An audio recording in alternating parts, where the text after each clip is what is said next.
다 함께 사도신경으로 우리의 신앙을 고백하겠습니다. 나는 전능하신 아버지 하나님 천지의 창조주를 믿습니다. 나는 그의 유일하신 아들 우리 주 예수 그리스도를 믿습니다. 그는 성령으로 잉태되어 동정녀 마리아에게서 나시고 본디오 빌라도에게 고난을 받아 십자가에 못 박혀 죽으시고 장사된 지 사흘 만에 죽은 자 가운데서 다시 살아나셨으며 하늘에 오르시어 전능하신 아버지 하나님 우편에 앉아 계시다가 거기로부터 살아있는 자와 죽은 자를 심판하러 오십니다. 나는 성령을 믿으며 거룩한 공교회와 성도의 교제와 죄를 용서받는 것과 몸의 부활과 영생을 믿습니다. 아멘. 다 함께 찬송가 524장 함께 찬양하겠습니다. 524장 함께 찬양하겠습니다. 갈 길을 밝히 보이시니 주 앞에 빨리 나갑시다. 우리를 찾는 구주 예수 곧 오라 하시네. 죄악 벗은 우리 영혼은 기뻐 뛰며 주를 보겠네. 하늘에 계신 주 예수를 영원히 섬기리. 우리를 오라 하시는 말 기쁘게 듣고 순종하세. 구주를 믿기 지체 말고 속속히 나가세. 죄악 벗은 우리 영혼은 기뻐 뛰며 주를 보겠네. 하늘에 계신 주 예수를 영원히 섬기리. 주 오늘 여기 계시오니 다 와서 주의 말씀 듣세. 듣기도 하며 생각하니 참 진리시로다. 죄악 벗은 우리 영혼은 기뻐 뛰며 주를 보겠네. 하늘에 계신 주 예수를 영원히 섬기리. 아멘. 오늘 하나님께서 우리에게 주시는 말씀은 로마서 10장 1절에서 4절까지 말씀입니다. 로마서 10장 1절에서 4절까지 말씀 우리 함께 읽겠습니다. 형제들아, 내 마음에 원하는 바와 하나님께 구하는 바는 이스라엘을 위함이니 곧 그들로 구원을 받게 함이라. 내가 증언하노니 그들이 하나님께 열심히 있으나 올바른 지식을 따른 것이 아니니라. 하나님의 의를 모르고 자기 의를 세우려고 힘써 하나님의 의에 복종하지 아니하였느니라. 그리스도는 모든 믿는 자에게 의를 이루기 위하여 율법의 마침이 되시니라. 아멘. 사도 바울은 참 이스라엘이 누구인지에 대해서 말하면서 혈통적 이스라엘, 그 유대인들이 실패한 원인이 무엇인지에 대해서 말씀을 하고 있는데요. 앞서서 로마서 9장 30절에서 33절 말씀은 율법을 맡았다고 말하지만 그 율법을 행하지 않고 율법이 자신들을 살려줄 거라고 하는 잘못된 생각을 가지고 살았던 이스라엘 백성들이 실패하게 되었다라고 말씀을 해주고 있습니다. 오늘 말씀도 혈통적 이스라엘의 실패 원인에 대해서 말씀을 하고 있는데요. 오늘 본문의 말씀을 다시 보면 형제들아, 내 마음에 원하는 바와 하나님께 구하는 바는 이스라엘을 위함이니 곧 그들로 구원을 받게 함이라. 내가 증언하노니 그들이 하나님께 열심히 있으나 올바른 지식을 따른 것이 아니니라. 하나님의 의를 모르고 자기 의를 세우려고 힘써 하나님의 의에 복종하지 아니하였느니라. 그리스도는 모든 믿는 자에게 의를 이루기 위하여 율법의 마침이 되시니라 라고 말씀하고 있습니다. 이스라엘 백성들이 실패한 이유가 뭐라고 말합니까? 하나님께 열심은 있지만 올바른 지식을 따른 것이 아니다 라고 말씀을 하고 있습니다. 유대인들에게 어떤 열심이 있었습니까? 유대인들이 가장 중요하게 생각하는 율법 중에서도 가장 중요하게 생각하는 세 가지가 있었는데요. 첫 번째는 할례고, 두 번째는 절기고 세 번째는 음식법이었습니다. 이 세 가지 중에 가장 중요하게 생각했던 것이 할례입니다. 태어난 지 8일 만에 할례를 하게 되는데요. 이 할례를 얼마나 중요하게 생각했느냐 하면 예수 믿은 사람들도 이 할례는 반드시 행해야 된다라고 말을 했다는 것이죠. 유대인들이 할례를 행하는 것이야 태어나면서 8일 만에 할례를 하니까 그게 무슨 문제겠습니까마는 예수 믿은 사람들, 이방인들 중에 예수 믿는 사람들도 무조건 다 할례를 행해야 된다라고 예수 믿는 사람들도 다 그렇게 주장을 했다는 것입니다. 이러다 보니 이방인 선교의 가장 큰 걸림돌이 바로 이 할례의 문제였습니다. 바나바와 바울이 1차 전도여행을 마치고 예루살렘을 방문하게 되는데 그 가장 중요한 이유가 바로 이 할례 문제였습니다. 유대인들은 어느 곳에 가든지 이방인들도 예수 믿어도 무조건 할례를 받아야 된다고 주장을 하니 내가 예수는 믿겠지만 내가 과다출혈로 죽을 수도 있고 내가 이 나이에 무슨 할례를 받느냐고 이렇게 말하는 이방인들에게 복음을 전하기가 쉽지 않았다는 거죠. 그래서 이 문제를 해결하기 위해서 예루살렘을 방문했을 때 여러 가지 논쟁이 있었습니다. 여전히 예수 믿어도 할례를 받아야 된다고 주장하는 사람들이 적지 않았기 때문에 상당히 많은 논쟁이 있었는데 결국은 이렇게 결정을 합니다. 사도행전 15장 19절에서 20절 말씀해 보면 그러므로 내 의견에는 이방인 중에서 하나님께로 돌아오는 자들을 괴롭게 하지 말고 다만 우상의 더러운 것과 음행과 목매어 죽인 것과 피를 멀리하라고 편지하는 것이 옳으니라 라고 말씀하고 이렇게 결정을 함으로 더 이상 이방인들에게 할례 문제를 문제 삼지 않기로 합니다. 사실 예수님께서 승천하시면서 모든 민족에게 가서 복음을 전하라고 말씀하고 있지 않았습니까? 그런데 제자들조차도 예루살렘에서 흩어지지 않았습니다. 그러다가 스데반이 순교하고 난 이후에 흩어지게 됐고 흩어진 사람들이 안디옥에 가서 복음을 전할 때 그때도 보면 유대인들에게만 복음을 전했는데 그 중에 헬라파 이방인들이 하나님의 말씀을 듣고 돌아오는 일들을 경험하게 됐고 그래서 바나바를 파송하게 됐고 바나바는 다소에 있던 사울을 불러다가 함께 안디옥 교회를 세우게 되었습니다. 그리고 난 이후에 이제 본격적으로 이방인 전도가 시작되었다는 것을 우리가 알 수 있죠. 이때에 와서야 할례를 문제 삼지 않기로 한 것입니다. 그러면 우리가 할례가 언제부터 있었는지를 좀 확인할 필요가 있는데요. 왜냐하면 예수 믿어도 할례 받아야 된다고 주장을 하니까 이 할례와 구원이 직접적인 연관성이 있는지를 우리가 확인해 봐야 되지 않겠습니까? 만약 할례를 받지 않으면 구원받지 못한다고 하면 할례 받아야 되겠죠. 그런데 할례가 언제부터 시작됐습니까? 아브라함이 하나님의 말씀을 듣고 고향과 친척과 아비의 집을 떠난 것은 75세였습니다. 그러면 그때 하나님께서 아브라함에게 할례를 행하라고 했느냐? 그렇지 않았죠. 아브라함이 99세가 되었을 때에 하나님께서 언약의 말씀을 다시 하시면서 아브라함에게 할례를 행하라고 말합니다. 처음부터 아브라함이 할례를 받고 하나님의 말씀을 따라간 것이 아니고요. 하나님의 말씀을 듣고 순종하는 삶을 살아가다가 99세가 되었을 때 할례를 행하라고 한 것입니다.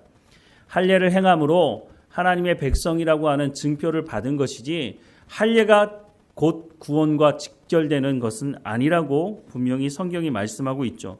잘못된 지식과 열심을 가지고 있으니 결국은 이런 문제를 만들어 내게 되었다고 하는 것입니다. 우리가 대표적으로 알고 있는 마가 요한도 할례파 사람이었죠.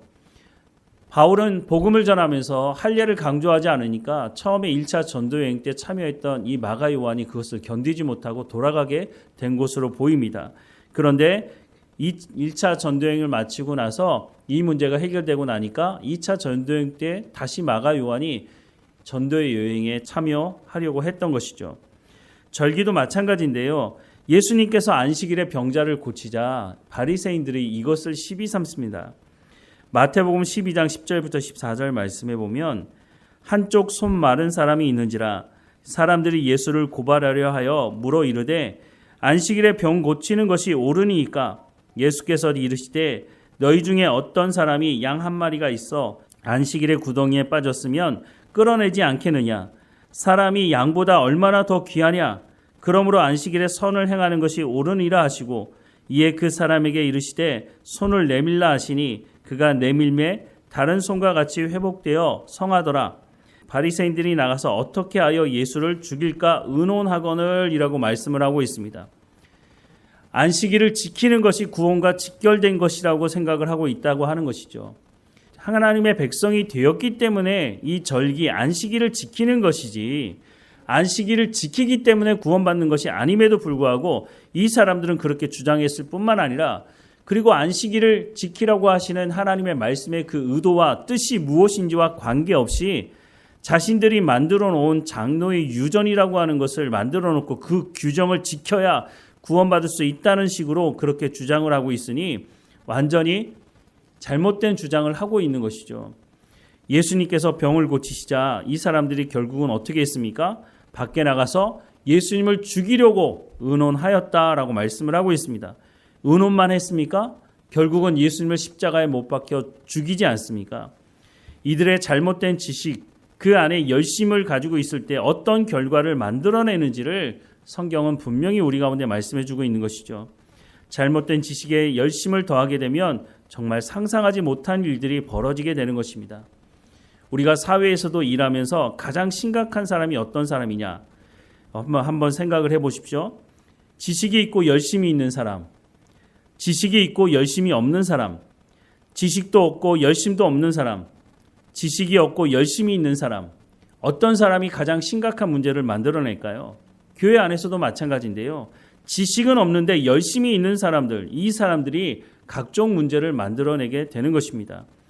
우리가 오늘 성경에 대한 바른 지식을 가지고 살아가는 것이 얼마나 중요한지를 성경을 통해서 우리가 배워야 하는 것이죠.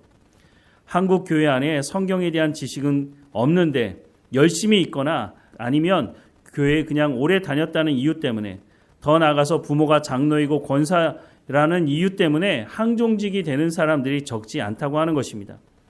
그러면 항존직이 된 이후에 내가 하나님의 말씀을 제대로 알아야겠다. 내가 하나님의 말씀대로 순종해야겠다. 이렇게 하면 좋을 텐데 그렇게 하지 않고 항존직을 명예직으로 착각하는 사람들이 있다는 것입니다.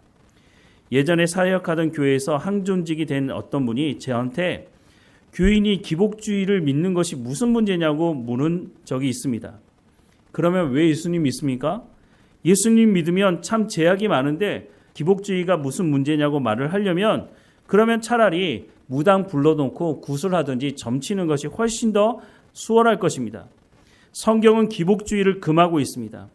기복주의를 따라갔던 이스라엘 백성들이 하나님의 심판을 받고 나라가 망했다고 성경은 말씀을 하고 해주고 있는데 기복주의가 무슨 문제냐고 말하는 것을 보면 이 사람은 잘못된 신앙생활을 하고 있는 것이죠.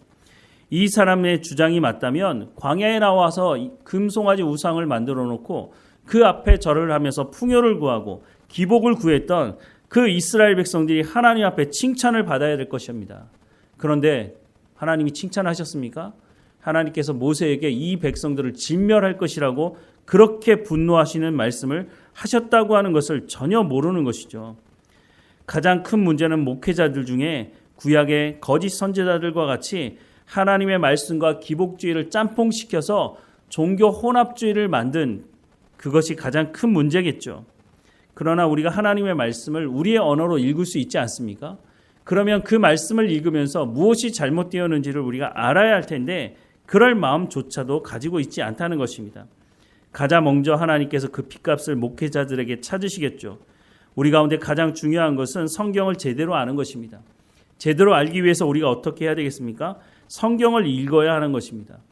또 성경을 읽다 보면 이게 수천 년 전에 기록된 말씀이다 보니 잘 이해가 되지 않는 말씀이 있죠. 그러니까 목회자들이 하나님의 말씀을 먼저 배우고 먼저 깨닫고 이 말씀을 제대로 전해야 되는 일이 있어야 하는 것이죠. 그래서 저도 하나님의 말씀을 제대로 전하려고 열심히 노력하고 있는 중입니다. 하지만 여러분들이 성경을 읽지 않고 그냥 제 말만 듣고 있다면 저도 실수할 수 있지 않겠습니까? 그렇게 되지 않도록 서로가 하나님 말씀 듣는 열심이 있어야 되고 하나님 말씀을 읽어야 되고 하나님의 말씀을 제대로 전해야 되는 일이 있어야 하는 것이죠. 그래서 목회자가 하나님의 말씀을 제대로 전하고 가르칠 수 있도록 교회가 하나님의 말씀을 제대로 공부할 수 있도록 기회도 주어야 한다고 하는 것입니다. 우리가 어려운 상황 가운데 있지만 선교지 2곳과 또 에스라 성경대학원에 후원하는 일을 하자고 여러분들이 먼저 말씀을 하셔서 이 사역을 시작하고 있지 않습니까? 정말 잘하는 것입니다. 하나님의 말씀을 제대로 가르치는 학교가 있어야 되고 그곳에서 배우는 사람들이 배출되어야 한국교회에 소망이 있지 않겠습니까? 우리가 재정적인 후원뿐만 아니라 이 학교를 통해서 하나님의 말씀을 제대로 가르치는 사람들이 더 많이 일어날 수 있도록 우리가 기도하며 중보도 해야 할 것입니다. 나중에 기회가 된다면 여기서 너무 멀리 떨어져 있어서 그 학교를 가기가 쉽지 않은데 그 학교도 직접 방문해서 우리가 함께 기도하는 시간을 가지면 더 우리 가운데 분발할 수 있지 않을까 하는 생각도 해보게 됩니다. 오늘 말씀을 우리가 다시 한번 기억해야 할 것입니다. 열심은 있으나 하나님에 대한 바른 지식이 없어서 나라까지 망했던 이스라엘 백성들의 전철을 우리가 쫓아갈 이유가 어디 있겠습니까?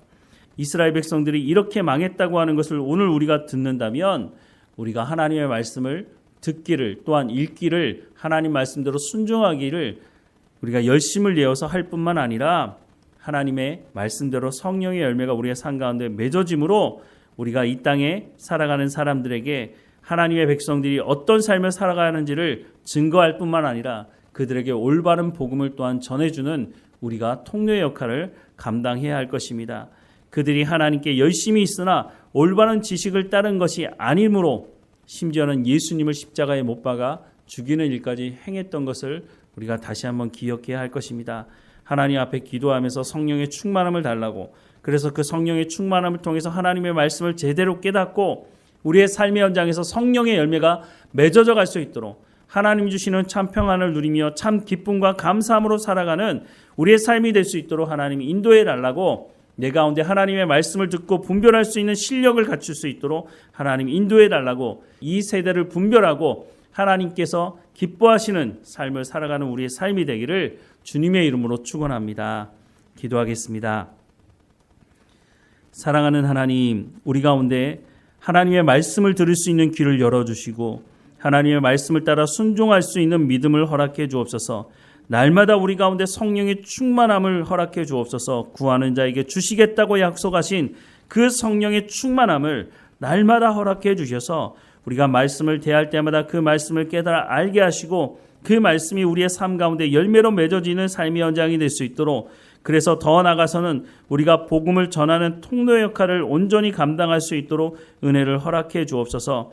잘못된 지식을 가지고 열심을 내다가 멸망당하는 자리에 있지 않게 하시고 하나님 주시는 약속의 말씀을 온전히 믿고 또한 하나님 주시는 열심을 가지고 살아감으로 하나님 주시는 아름다운 열매를 맺어갈 수 있도록 복음의 통로 역할을 감당할 수 있도록 다시 한번 간절히 구하오니 우리에게 허락된 이 삶을 통해서 하나님의 영광이 드러날 수 있도록 은혜를 허락해 주옵소서. 우리의 삶을 통해서 우리의 자녀들, 우리의 이웃들이 하나님의 백성들의 삶을 보게 하시고 그들이 나와서 우리에게 소망을 묻게 하시고 우리는 그들에게 바른 복음을 증거하는 삶이 될 수 있도록 하나님 인도해 주옵소서. 오늘도 어느 것에 있든지 하나님과 동행하며 감사하는 우리의 삶이 될 수 있도록 인도해 주옵소서. 몸이 연약한 성도들 한 사람 한 사람마다 지켜주시고 강건해지게 하시고 우리의 자녀들 어느 곳에 있든지 하나님과 동행하는 삶을 살아갈 수 있도록 하나님의 말씀을 듣고 열심을 내며 부르심이 합당한 삶을 살아갈 수 있도록 하나님 은혜를 허락해 주옵소서. 늘 우리와 함께 하시는 하나님 감사하고 예수님의 이름으로 기도드립니다. 아멘.